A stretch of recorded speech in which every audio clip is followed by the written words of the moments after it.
goodness. This is my dewalt contractor saw, and it's great for small shops, but it has no outfeed support. I want an easier way to move this around and add features to it, so in this video I want to see if I can turn it into a $4,000 cabinet saw.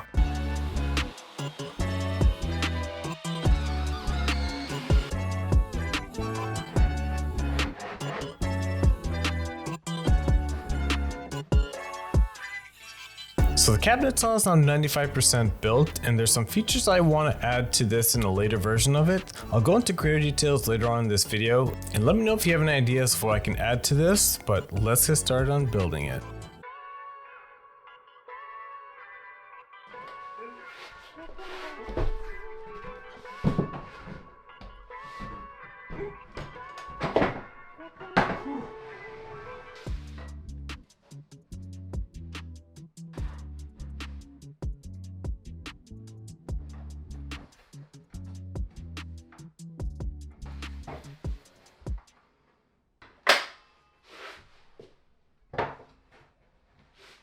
All the pieces I'm cutting out right now are for the main cabinet for the saw. There's going to be 2 side pieces, 1 bottom piece, and 1 back piece, and 2 pieces in the middle to make an adjustable shelf.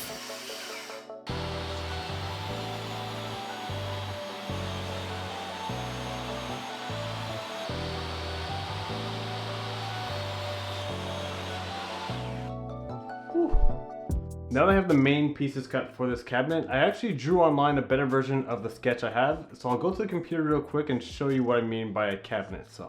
So the saw is actually going to be elevated on some drawers. Initially I was going to put my shop vac in there, but then last second I realized that the shop vac was huge and the table saw was going to be a bit too high. So I settled for drawers for this build. And the numbers are off, so I wouldn't copy these exact measurements. I actually changed it a couple times as I went. I just had some estimates just to make sure I was able to get a rough cut near the size that I needed.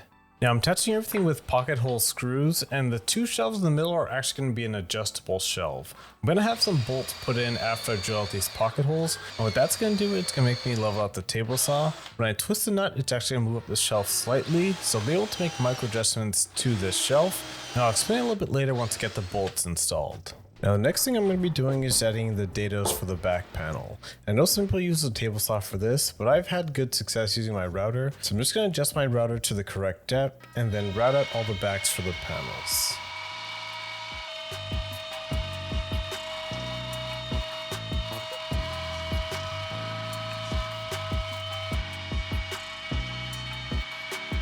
And with that done, I can finally cut the back panel down to size and do a dry finish assembly to make sure that everything fits.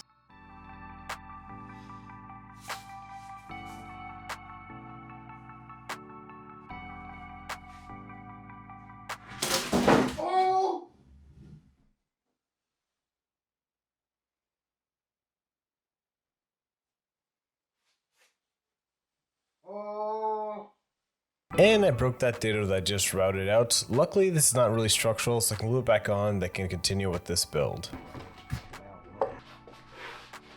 So this piece has a couple bolts, washers, and nuts. And what's going to happen is the plywood's actually going to sit on top of the washers, and that's going to keep the bottom section of the plywood steady. And this top section here, there's going to be plywood on it as well. What I'm going to do is just use this nut to slowly adjust it, and then hopefully get the table saw leveled out. I don't know if this is going to hold the weight of the table saw, but there's only one way to find out. I'm going to stress test this, but I'm going to build a small diagram to show exactly what I mean. And in order to get it level, I'm going to put my level on the top here, and then adjust the bolts going down, and theoretically it should work. So I'm going to build out the middle pieces and see if this idea works. I think it should be enough to support the weight, but there's only one way to find out.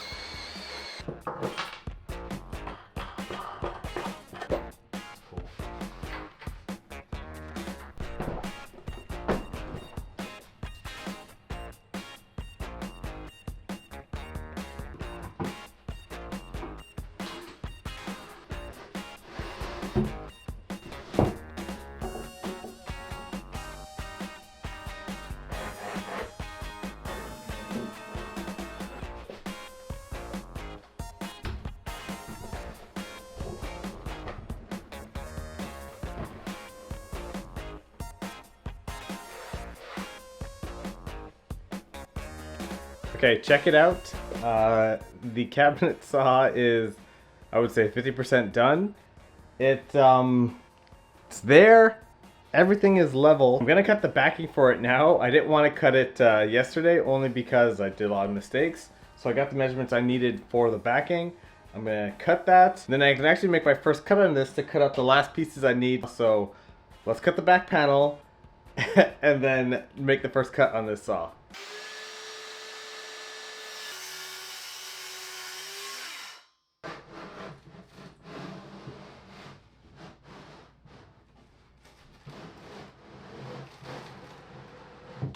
And here's the first cut of my new cabinet table saw, and it felt really good to finally do this.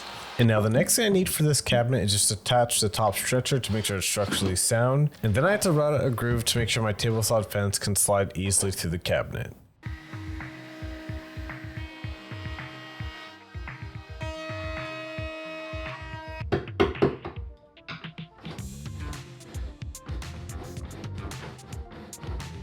And then realizing I have to attach my shop vac, I marked out a spot to drill in the hole, and then used my hole saw to be able to punch out a hole for my vacuum.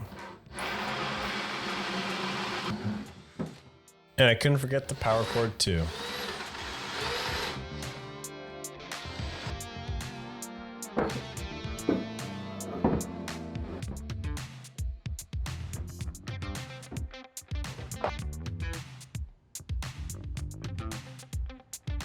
So I won't be able to wheel this around, so I found these casters where I can adjust the height, and they're pretty simple to install. All I do is just bolt it to the bottom, and then they're good to go. Should have been more careful in my pocket hole holes though.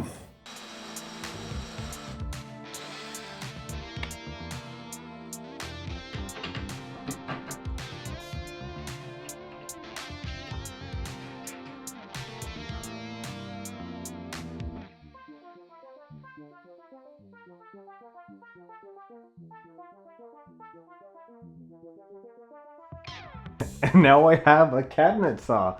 Technically, everything's good to go with this saw. If I want to use it as my normal saw stand, it works perfectly fine. But what I have to do now is I have to attach some more support on the sides. And to do that, I'm going to cut some pieces out on my brand new cabinet saw and attach them together using folding shelf brackets, and attach these to each side of my saw just to make sure I get some outfeed support and support my work pieces on the side. That shelf right there took me about an hour and 30 minutes to install. So I'm not going to install that one yet, that one, or that one. I'm going to build out the drawers first because, oh my god.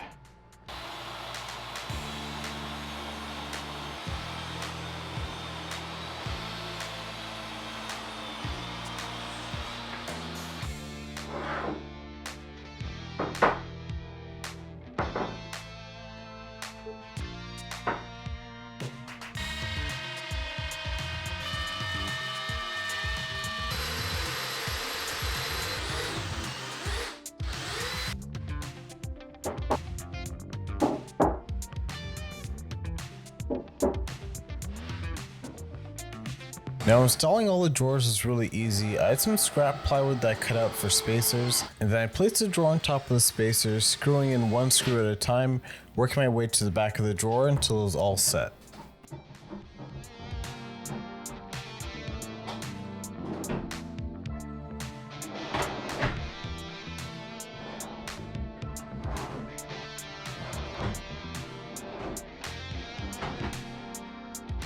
And now with the drawers all placed in, it was now time to attach the face frame for it. And I'm going to be using cherry wood for the face frame. I actually played around with the boards a little bit just to get a good grain orientation, and I made a poll on my YouTube channel a couple weeks ago asking which orientation that people liked. So that's the orientation I'm going to go for this face frame.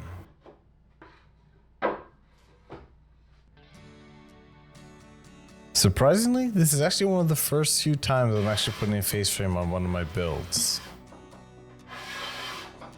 And then once I had the board all sanded down, I had to cut it down to its final width. Then I used my table saw to cut them down to the size of each drawer, making sure that I had enough room to leave an 1/8 inch gap in between each drawer. And after I check that all the spacing between the drawers are good, I use my router to round off the sides of the drawer to give it a softer look and make sure I don't cut myself on those drawer sides. And now I'm just applying to finish onto the face frames. It's a satin look, so it's not going to be that much of a gloss. And I tested it out on some scrap pieces and I found it looked amazing. So I'm applying it all to the front of the face frames just so my table saw will pop out a little bit.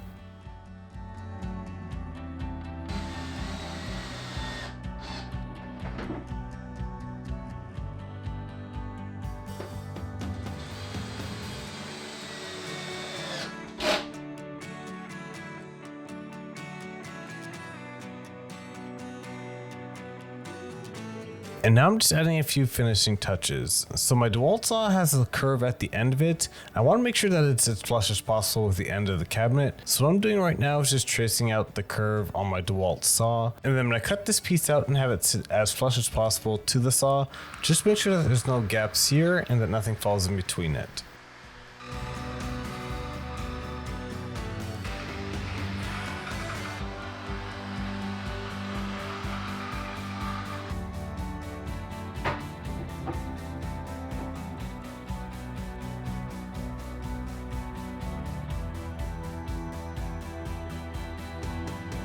And now that I have one side done, I'm just using that side as a template and then routing it out with my router to get two sides, and then I'll attach these to the table saw to make sure there's no gaps in it now.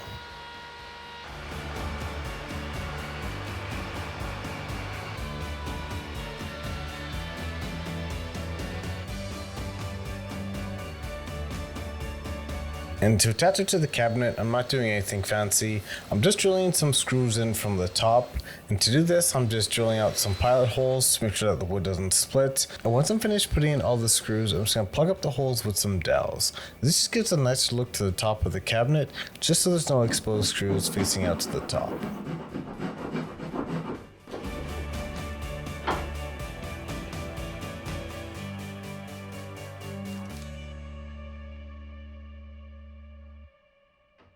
Now the last pieces to add to the cabinet are just some shelves for the outside supports, and then another piece of plywood just to level out the table saw. And I put these pieces on in the exact same way as the previous shelf, but this is what it looks like in the end when all three outside supports are placed in.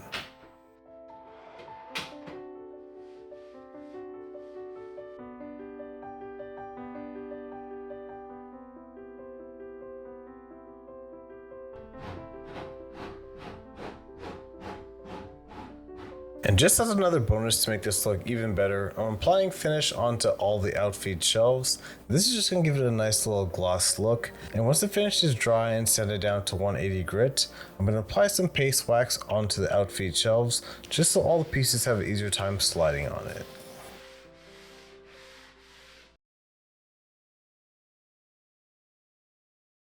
So now the cabinet saw is finally fully complete, and it's not a $4,000 cabinet saw yet. So if there's any features or stuff you guys should add to this cabinet saw, let me know in the comments. But really quick, here's a temporary finished project of my dewalt new cabinet saw.